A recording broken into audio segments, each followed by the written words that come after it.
49ers, Texans. It is almost go time. In fact, I'm on my way down to the airport right now to fly over to the state of Texas. I've got the Cayman cowboy boots on. We got some ostrich cowboy boots coming in soon. I was talking to George Kittle after the game in the locker room against Atlanta, and he says, I think my cowboy boots beat yours. And I looked down at his, and his were custom made. They were red, they were gold. He even had like a gold pickaxe, part of the zipper. 49ers cowboy boots. So I said, yeah, George, you have me beat. And you said, you got to get some ostrich cowboy boots. And so I ordered some because, as you know, Tacova sponsors the show, so I could get free cowboy boots. So they're coming in today. I'm not going to have them in time for Texas, but what I do have in time for Texas is a really interesting Kyle Shanahan clip. This one comes from the interview that he did with NBC Sports Bay Area. They do it every single week. And Kyle talked about dictating the game for the first time with his rushing attack against Atlanta. And as you know, the 49ers are playing the number one defense in football in the Houston Texans on Sunday. So how can they dictate the Texans defense with their rushing attack? First, let's listen to Kyle Shanahan talk about how the 49ers accomplished this very important goal for the first time this season last week. Yeah, I think that was the first time this year that we ran the ball and dictated the defense. We've ran the ball in terms of getting the carries and stuff, but we haven't had the production, and that's because I don't think we've had a lot of success. We haven't had the big plays running the ball.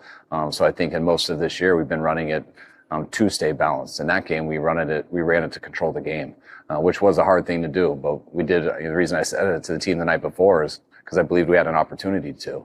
The way they played defense, the way I thought it was matched up, I thought we would have an op to do that. But it was really dictated on how the defense could play also. I was worried with their offense being so good, our first game without Fred, that if things did get bad and they got up a couple scores, I was going to regret telling our team that, because it was going to get a time in that second half where I was going to have to abandon that and not do what I said my goal was to do. And that always sucks, because you get to the end of the game and like, what the hell, coach? You said 40 runs and you only ran it 23 times. So that's why we lost. I can't say, yeah, that's because the game changed. But I wanted it to be that way. And the way our defense was playing, the way that second half was, and the way we ran the ball and what we did on third down and stuff, it allowed us to stick with it. And that's why I was truly just proud of the whole team being able to do that. So Kyle Shanahan always raises this point, and I think a lot of times media fans, they don't seem to get it. They think that the 49ers enter these games just wanting to run 40 times by calling 40 run plays. It is not that simple. The 40 run plays are a result of you playing good team football and obviously running the ball as well. But you can't put the cart in front of the horse. To get to that many running plays, you need to be a balanced offense. You need to play good defense to not let the game get away from you. It is a symptom, really, of health, if a symptom can be something that comes from health rather than disease. But you get the point. 40 running plays is a sign that you have done things correctly in the way that you've played the football game in all phases against your opponent. This week, the opponent plays particularly good defense. The very top, number one in the entire NFL by EPA, you can see the Houston Texans. There they are. The offense isn't good. The offense has been below average, but they play really good defense. So how do the 49ers dictate the game against Houston? Well, you have to remember that they're not a great run defense. They're number 18 against the run, so they're mediocre against the run. Where they'll get you is if you aren't able to establish balance, or they can tee off against the pass. The Falcons would have gotten the 49ers too if that had been the case, but they were able to establish the run against the relatively light Atlanta front. So again, it's going to be about a mixture of running schemes for the 49ers, zone, gap, whatever you need to do in the mix and match to keep Houston off balance. You're going to have to throw the ball. Maybe you're going to have to pass to set up the run. I don't know what kind of defense Houston's going to come out in. They could start loading the box really early. That will force the 49ers to pass before they can run. So it's, everybody says establish the run. What do you mean by establish the run? Call 3 handoffs straight into a brick wall? Because that's not going to work. To establish the run, you might have to throw. To establish the run, you might have to get a couple of defensive stops. To establish the run, you might have to build a little bit of a lead with the aerial game.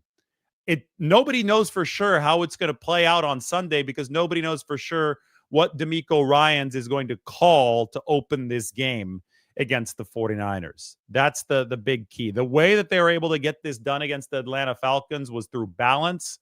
That got the rushing attack going. I talked all week about it. They did a lot of gap scheme power stuff. That was a big change up for the 49ers. Now we get to see what the next strategy is against the really, really good Texans defense. This is the number one unit in the league.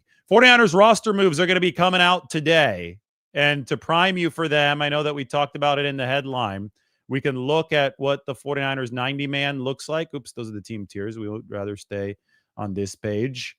So San Francisco is free to call up 2 players from the practice squad as temporary elevations. If they feel that they need more players to come up from the practice squad, then they can firmly promote somebody like we saw them do last week with Trevis Gipson before sending him back down to the practice squad. So they've got one more elevation for Trevis Gipson. I would expect them to use it unless he gets a standard promotion today back to the 53, in which he'd get paid a little bit more money for this game on Sunday. Actually, quite a bit more money for this game on Sunday. But expect Trevis Gipson to be one of the players who's listed on the practice squad, the defensive end, who's actually going to play for the 49ers. They are very, very thin at defensive line in this game, especially at the end positions. Bryce Huff out, Yetur Gross-Matos out. So that means it's Sam Okawanu for sure in for the 49ers. Robert Beal Jr. in for the 49ers. Mykel Williams in for the 49ers. But you need at least a 4th defensive end. That's lining up to be Trevis Gipson, who's got that one practice squad elevation left. So I would expect them to elevate Gipson.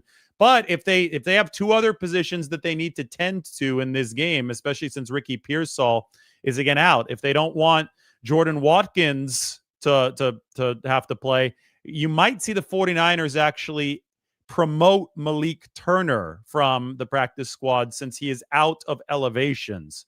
So you might see Malik Turner firmly promoted to the 53. That was the guy wearing number 81 last week who was so good on special teams. Turner could go up permanently, or at least for the weekend. I know they could yo-yo him back down, but he doesn't have any elevations left, so maybe a permanent promotion is what's going to need to happen for Malik Turner. And then if they feel that they need more interior offensive line depth, which I think is very possible given the fact that Jake Brendel is out of this game, Matt Hennessy is going to start at center, they can flex Nick Zakelj up for a second straight game.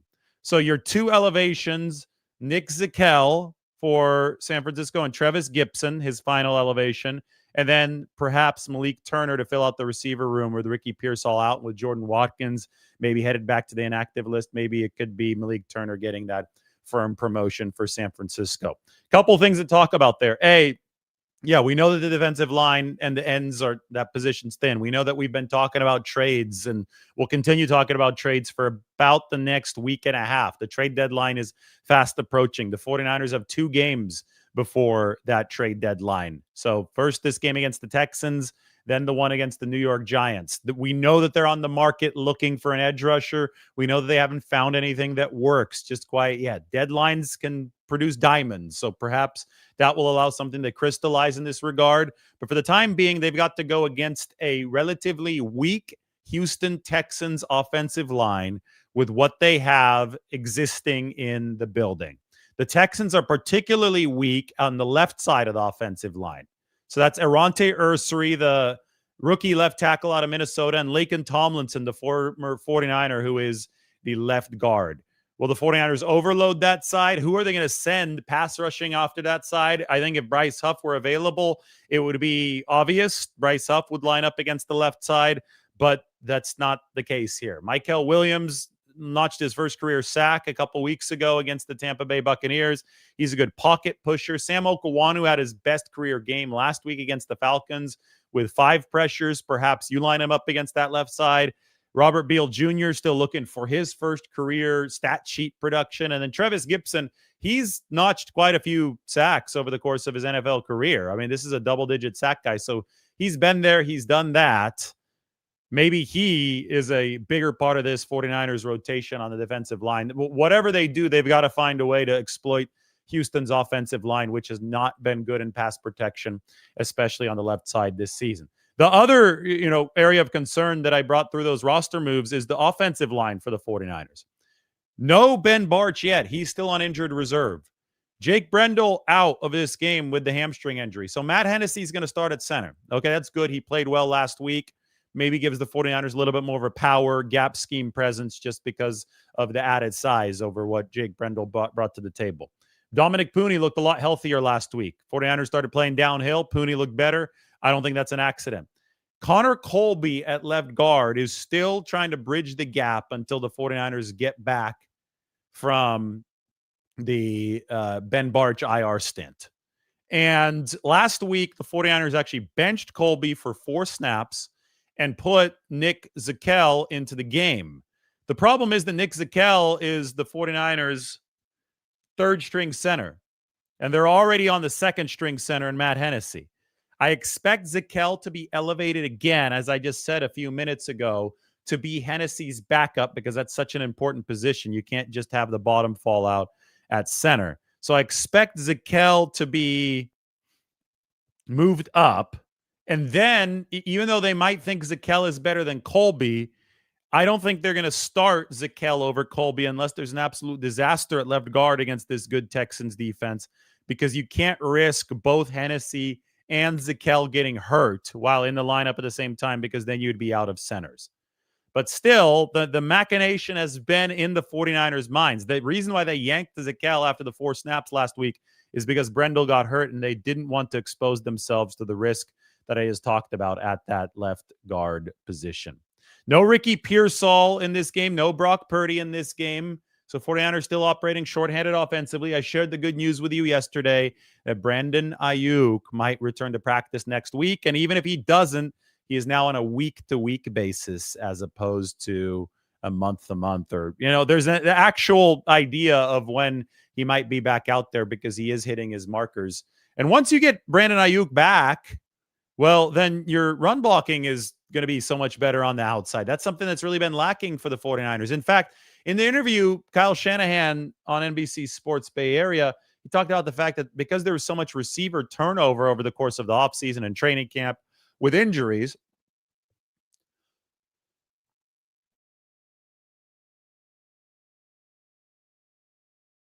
because there was so much turnover, the 49ers did not get good run blocking practice in. And that's one of the main reasons why San Francisco's rushing offense has struggled with the outside zone, struggled to get going early in this season. They may not rely on receivers to block for the 4 and 5 yard runs, but hitting explosive runs, which the 49ers have been really bad at this year, not a single run of 20 plus yards yet for the 49ers, but hitting those explosive runs relies on wide receiver blocking on the outside and downfield. You still remember Brandon Ayuk and Ray McLeod blocking for Christian McCaffrey. 19 structure fool was the name of the play against Pittsburgh, week 1, 2023 season. So the explosives, I think, by and large, have struggled to get out of the gate for the 49ers because the receivers haven't been as good blocking-wise. They can really use Brandon Ayuk back. They can really use Ricky Pearsall back because even if he's not blocking per se, his threat of taking the top off the defense helps in a big way. But this is a constant battle every single week for San Francisco to establish some of the foothold that they once had with the run game. Because the first clip that I played you of Kyle Shanahan, we talked about the run game dictating matters against the Atlanta defense. They want to do that again against the Texans.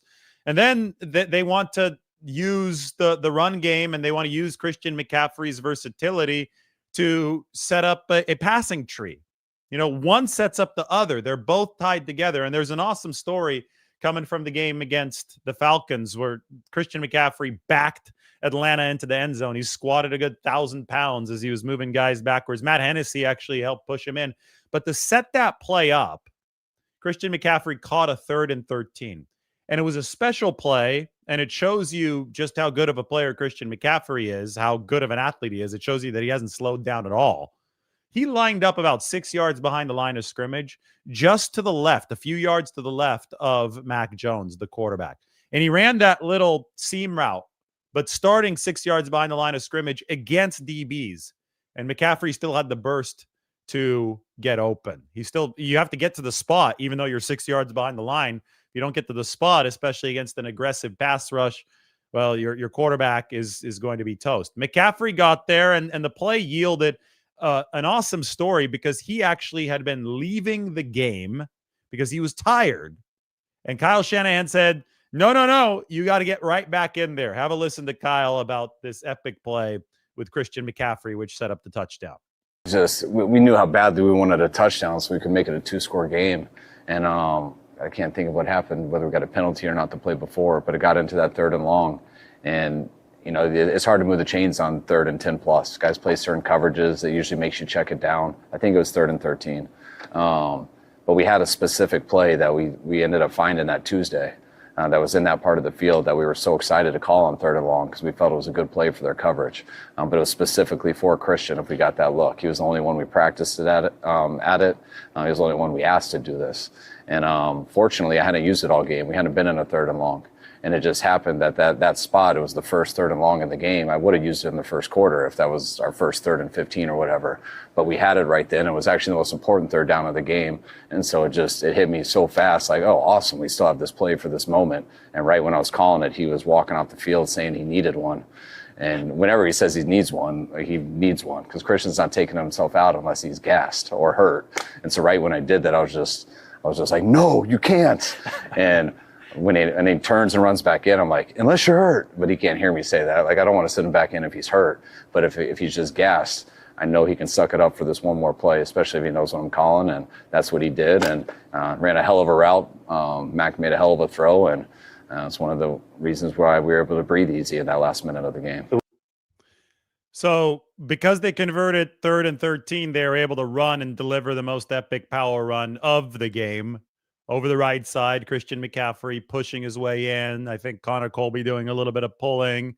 And, of course, Matt Hennessy doing some pushing as well. Hennessy had the biggest push from behind on that play. But Christian, he was down in a full squat, pushing his way backwards. And he got it there. They're not lining up for that play if they don't deliver on 3rd and 13, which goes to show you only run as well as you pass. These are not two separate entities. You have to pass the ball well to run the ball well. You usually have to run the ball well to pass the ball well, at least sustainably over the course of a game. The 49ers had a very unsustainable thing going heading into the game against the Falcons. They had the most pass attempts in the entire NFL. They also had the most quarterback injuries in the entire NFL. Your interception rate's going to be higher when you're dropping back the pass so much. You're exposing yourself to these pass rushes. We talk about the 49ers offensive line struggling a bit. Almost every single offensive line in the league is struggling. It takes some perspective here. You have to look at the rest of the league. And the reason is the defensive lines are outpacing them with athleticism, which means that you can't be dropping back consistently 40 to 50 times a game, or else your quarterback is going to get hurt. You're going to be in line for giveaways. You're going to be in line for a lot of mistakes. Like you have to keep games manageable.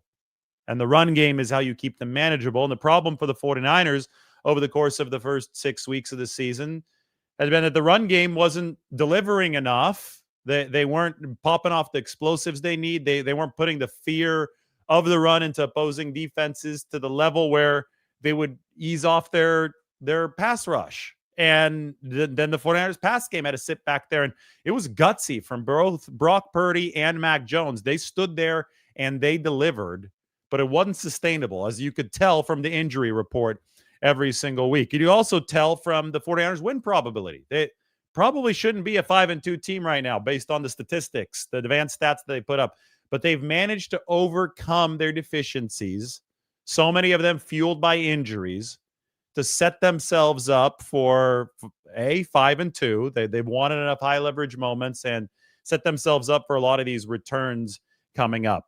All right, so we got the 49ers Texans prediction. I want everybody to go to the San Francisco Standard. I always do the prediction video on Saturday morning, even when I'm about to fly out to the airport. Here's a look at the article that we do have up on the Standard. This is the prediction article from Tim and me. Tim picked the 49ers to lose. You guys can guess what I did this time. Tim said 17-16 Texans over the 49ers. That's a low-scoring game. I agree with him. I think that unless you see some turnover mayhem here that turns into points, you're going to have both teams struggle to get to 20. Houston's off, and it would be bad news for the 49ers if Houston's offense doesn't struggle to get to 20. The Houston offense has been bad so far this year. The 49ers defense has been, I call it a gas can. It could blow up in either direction. It blew up in the Falcons' face last week. The fact that the Texans are favored in this game is a reflection of a general belief that even Houston's very poor offensive line will be able to stave off the tremendously beaten up 49ers pass rush and allow CJ Stroud to look like a decent quarterback in this game, because he hadn't looked very good so far this year. Of course, he didn't look good against Seattle because they were really, really bringing the heat in terms of the pass rush against him.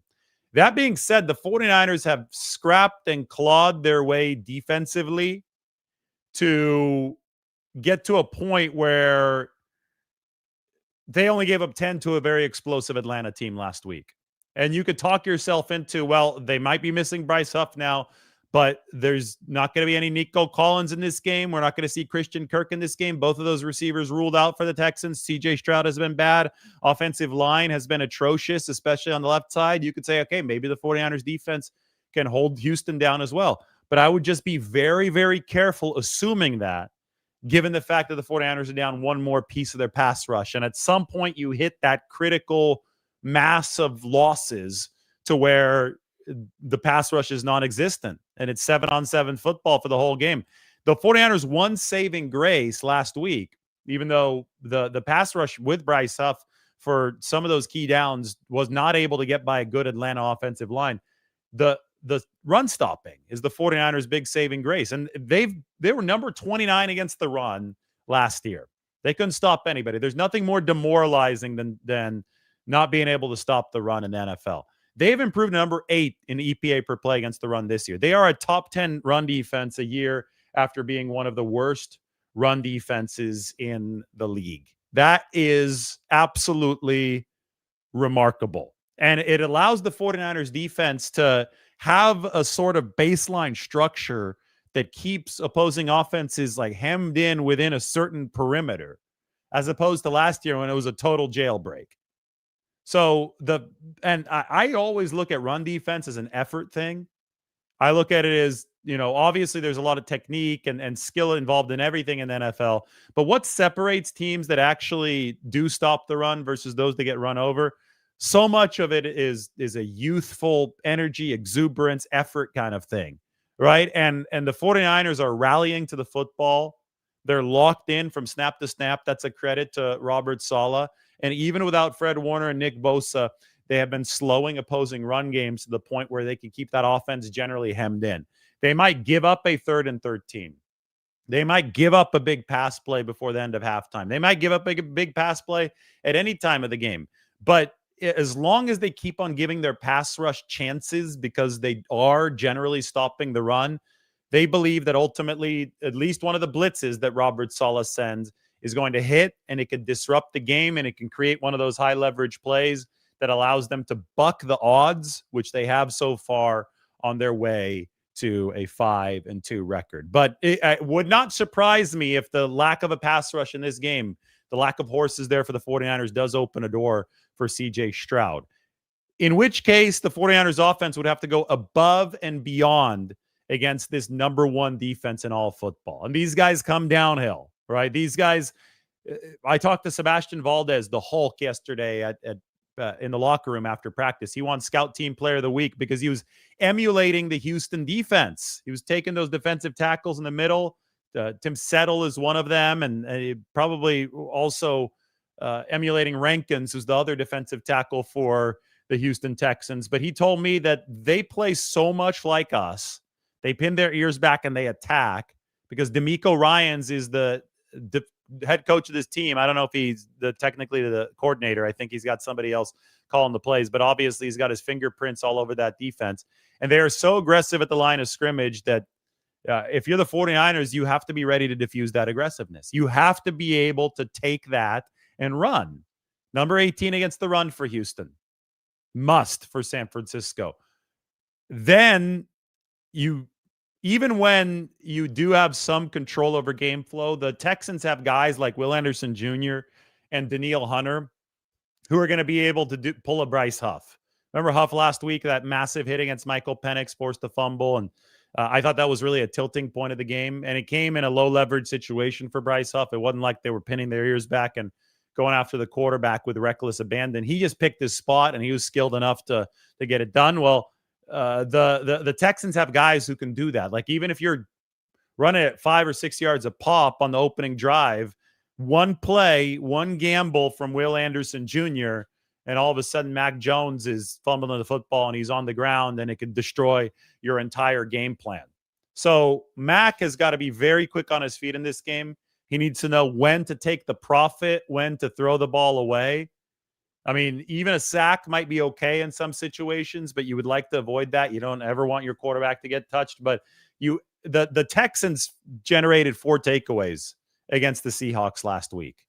And I don't think the 49ers can win if they give the ball away 4 times in this game. I think Seattle at home with a healthier roster was able to do it with a better defense, a more experienced defense, which was able to turn CJ Stroud over, was able to do it. But the 49ers offense absolutely must protect the ball better on Sunday against the Texans. So anyway, what's it going to be? After all that, you could tell that we're anticipating a lower scoring game. Tim said 17-16 Texans. My prediction is 49ers 17, Texans 16. I understand that Houston is favored.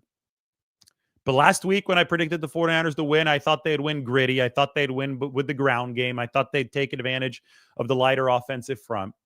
I understand that this challenge is different. I think the defense is better for Houston, but the offense is worse than Atlanta's. I think that the 49ers continue to build the kind of momentum that you absolutely love to see out of a football team that is playing tons of games with tight margins. They know how to win these gritty games. They're finding greasy ways to win on a week in, week out basis. And I think they find another one. I think Kyle Shanahan beats his former pupil, DeMeco Ryans. You know, Houston is a very important place in the 49ers' bigger picture construction of this coaching staff. Kyle Shanahan was there in 2005. Robert Saleh joined in 2006. That's where Shanahan and Saleh met last year. And we've got a great, I think we got a great quote from Kyle here. Yes. Mike sent this to me yesterday. I've got to play this one before we sign off. Kyle and Robert Saleh met in Houston, and I was able to talk to Kyle Shanahan about it yesterday. Robert in Houston, right? That was the first. Yes. What was he like back in, what was it, I think 2006? He was just as bald, just as jacked. Pretty much looks the exact same as he does now. Robert was always, he was a defense quality control, and he was, he always wrote like he was different than me. I didn't even know how to do email, and still really don't. And he was the QC and could get everything done so fast, which sometimes annoyed me. I'm like, how are you getting your work done fast? And he would read the directions, actually, and computer manuals, and he would start to program everything on his own to make things faster. And I'd be like, what IT guy did you get to do that? And he'd be like, no, I just read the directions and figured it out. So he had a little different style than me. But it was pretty cool how smart he was with all that stuff. Sometimes I think it hurt him in terms of D coordinators really wanted him as a QC because of how good he was at that stuff, and so they didn't want to lose him somewhere as a position coach, so I think it took him a little bit longer. But he was as good of anyone that I've been around at that level, and I remember trying hard to get us to hire him in Washington as a linebacker coach, and never really got my opportunity until I came here, but that's why he was one of the first guys I thought about as a coordinator. So the Robert Saleh, Kyle Shanahan relationship began in Houston. They actually drafted DeMeco Ryans as a linebacker, and he turned into an all-pro. And now Ryans, after a defensive coordinator stint with the 49ers, is the Houston Texans head coach. So it's the two first defensive coordinators under Kyle Shanahan with the 49ers will both be on opposite sides because Saleh has now returned to the 49ers, and DeMeco Ryans is the coach of the Houston Texans. And then the Saleh thing with Shanahan goes all the way back to Houston, where Kyle Shanahan called his first NFL play for the Houston Texans. I believe it was in 2008 against the Pittsburgh Steelers, and the Steelers ended up winning the Super Bowl that year. Shanahan doesn't have very fond memories of that game, but it is where he called his first NFL play as a coordinator. Anyway, 49ers 17, Texans 16. It is almost go time. That is my prediction. I think the 49ers find a way to win a greasy one again. I believe that this team, it's not just luck. I'm sure that there's been a degree of that, but I think that the 49ers have shown a clutch ability to deliver in high leverage moments that goes back to coaching, that goes back to the tutelage and the example that guys like Fred Warner and Nick Bosa have set on defense, George Kittle, Trent Williams, Brock Purdy have set on offense. We can talk so much about the trade deadline. We can talk a lot about Purdy and his potential return and Brandon Ayuk and his potential return, but not until after what is a really, really big game against the Texans. This is not a trap game. This is an obvious challenge against the number one defense in the league. And the 49ers, who are still in first place in that NFC West, are trying to bring this up another notch to 6-2. I have to head to the airport. The flight's leaving in about an hour or so. So you guys know me. I like to push it to the very limit talking to you. So hit that subscribe button. Go ahead and check out the article up on the San Francisco Standard with the predictions. Much more good stuff coming in very soon. We will see you from Houston.